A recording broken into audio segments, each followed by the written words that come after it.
gabadhan ma dhali karti iyo way dhale halka la badbaadiyay noqotay waxa loo soo bandhigay marka Joos cunuga caloosha ku jira iyo gabadha mid doorto cidii oo wiilka waxay leeyahay anaka cunugeena muhiimno ee gabadha hadhi mata deerta ayulba ayadoo socoteen oo imaatay macnaha aabaheed iyo familkeeda uga soo goodaya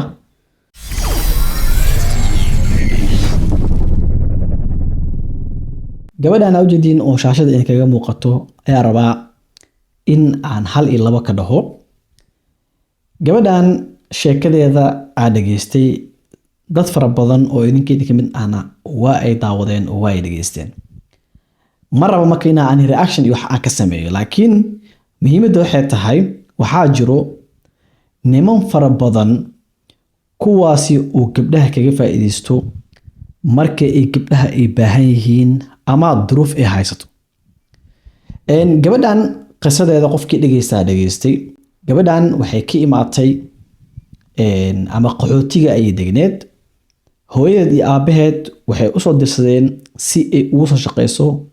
ama ciddoodu ay u tagtay u soo shaqeyso ciddii ay mataqaana dhib kala kulantay oo ninkii guriga aabaha ka ahaa ayaa waxay ka sheegatay in uu xadgudub ku sameyn jiray oo habeenkii markii cidda ay wada jiiftaan uu imaan jiray si uu u tataabsado okay way ka soo tagtay dhib far badan ee martay ugu dambeyntii maamo oo dukaanley ah dukaanka u dhiibatay si ay ula shaqeyso maamadii xataa adiga dhib ayay ka sheeganaysay maadaama ay ahayd dhib oo mataqaana qof oo boos ah iyo qofka mataqaana oo shaqaalaha ah kulli waa taqaana marba dhib ay isku qabaan oo shaqay iyo ma shaqaysid waxaas way iska imaan kartaa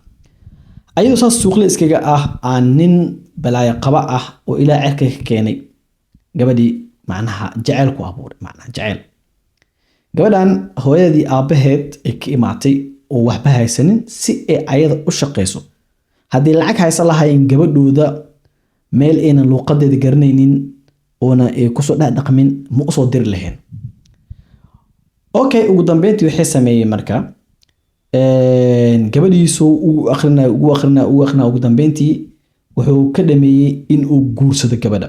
abi lama xariirinay hooyadeed ayay u sheegtay hooyadu waxay tiri marka ninka abees guursatay muxmee bal ninka qabiilkiisa soo ogow Soomaali waa taqaana ninkii adi wuxuu noqday hawiyo noqday gabadhiina mataqaana daarood ay noqotay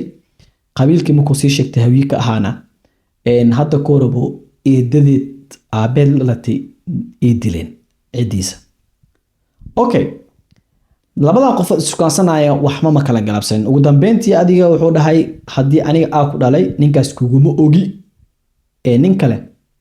keenso naag ama gabar mataqaan laga aqli badiyo oo la shukansado waa taqaanaaye aabihii way hareer martay iyo hooyadeed ugu dambeyntii luqluuqay isku maarsadeen adiga wiig kadib ama laba wiig kadib caloosha bab macna uur ugu dambeyntiina maxaa la sheeg familkiya la ogeysiyay aabihii wuxuu ku dhahay aniga kuma dhalin imana soo sheegan kartid mac salaam adi ninkaaga isla gala adi dhibaato far badan ay sheegatay ninkii qol yar uu idajiyay dhahday uurka markuu soo baxay kadib qol studio dajiyay oo macna studio waxa lahaa qolka musqushiisa iyo jikadiisa ay ku dhex taalo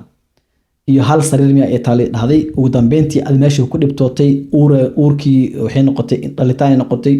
gabadhan ma dhali karti iyo way dhale halka la badbaadiyay noqotay waxa loo soo bandhigay marka Joos wiilka iyo gabadha mid macna cunuga caloosha ku jira dhahe iyo gabadha mid doorto cidii oo wiilka waxay leeyahay anaka cunugeena muhiimno ee gabadha hadhi mata deerta ayulba ayadoo socoteen oo imaatay macnaha aabaheed iyo familkeeda uga soo goodaya okay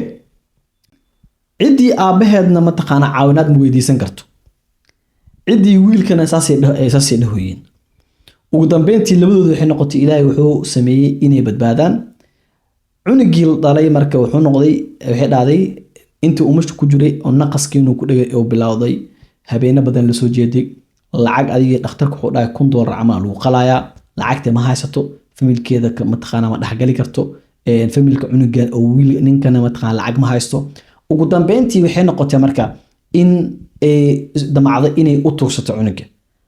al ultimo wiilka oo ayada qabo wiil saaxiibkiisa marka wuxuu dhahay anaa idinku sadaqeysanayo oo anaa cunugan macnaha sanka ka qalay macnaha naqaska ku dhigayo sidii loo qalay al-ultimo cunugii wuxuu noqday cunug aan socon karin oo macnaa iska jifle lahaayo aabihii wuxuu dhahday aabihii mar walba mar isma qalnaa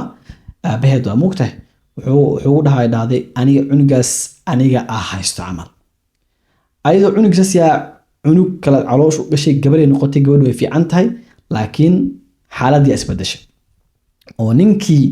oo shalay waa ku jeclaa intee ka baxday kida ahaa wuxuu bilaabay inuu iska soo dhaxo habeenkii waqti hore imaado maxaa ka galay waqtiga imaanayo iyo meesha aaday maxaa ka galay sheeko waxa bilaabatay iska dawareeg ayuu saas ee tahay haddana cunug kale saddexaad caloosheeda galay gabadhan marka hooyadeed iyo aabaheed soo dirsan si uu shaqeyso ee baahida iyo dhibka haysto hooyadeed iyo familkeeda ugu dul qaado ninkan iska dhaaf inuu ka dul qaadee baahidiyo u sii laba jibaare muxuu ku sameeyay gabadhiyo 3 cunug kale u sii saariyay dhibkii familkeeda haystay lagu daray dhibka ayada haysto oo maanta day kala tagaan ilmahaas meel lacag ugu keenta ma laha meel wax cuna ugu keenta ma laha ijaar gurigiisa ma bixin karto waxa uu si daran familka gabadha oo wiilka wax taagiin gabadhaas ay walba ayadoo jidka marayso iska lugeynaysa soo qabsatay cunugeena ciyaalka nooga soo qaad ayada meesha ta galaan waxa kaloo jiro sheekadan meeshaas uu soo tago waxa kaloo jiro habro oo markay yaraayeen ilmo lagu furay single mother hal wiil ay haystaan halkaas wiil la jabhadeen oo u soo koray maasha Allah weyn noqday qurbahay degayihiin ama Yurub ama America ama Australia degayihiin sanad walbo Soomaaliya keenan gabar ay ku daraan markay ka tagaan kadibna gabadhi wuu soo furaa sanad walba markay fasax soo aadaan wali imaada habar waa iska taqaanaaye habraha kale u galaysa wiilkeyga intuu ka imaaday qurbo ka imaaday wiilka gabar kale loogu daraa markuu ka tagana wuu soo furaa barnaamijkaasna waxaa rabaa inaa sheeko ka soo sameeyo oo dheer insha Allah muuqaalkan iyo nagu sii dheeraanin muuqaal kale ka sameyn doonaa wassalaamu calaykum waraxmatullaahi wabarakaatuh